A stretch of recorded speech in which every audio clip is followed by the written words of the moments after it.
গানের সুরে আপনার এই স্মৃতিচারণ এক কথায় অপূর্ব হেমন্ত দা। কিন্তু গানটি শুনতে শুনতে আমার একটা কথা মনে হচ্ছিল, আপনাকে একটু বলি। সেটা হচ্ছে যে প্রথম যৌবনে ইলেকট্রিক্যাল ইঞ্জিনিয়ারিং এর ছাত্র ছিলেন আপনি। ছিলাম।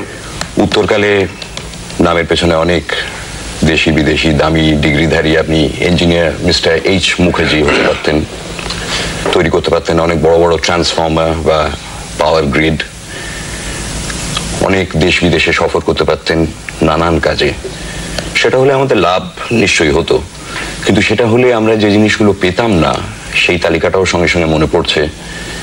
আমরা পেতাম না গায়ের বধূ, আমরা পেতাম না রানার পালকির গান, আমরা পেতাম না অসংখ্য ছায়াছবিতে অজস্র মন মাতানো গান, আমরা পেতাম না ছায়াছবির জগতের বাইরে শুধুমাত্র বাংলাতেই 200টিরও বেশি রেকর্ড ক্যাসেটে আপনার অসংখ্য ভালো গান। আরো বেশি হবে, আরো বেশি মনে হয়।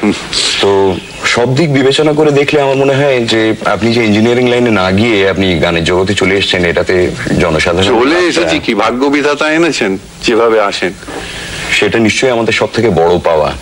তো সেটাতে কিন্তু আমাদের লাভ হয়েছে সব থেকে বেশি। প্রায় 50 বছরেরও ওপর এই যে অসাধারণ সঙ্গীত প্রতিভা, এর ব্যাপ্তি কোনো এই ধরনের 2-4টি অনুষ্ঠানের মধ্যে ধরা সম্ভব নয়, আমরা সে চেষ্টাও করব না।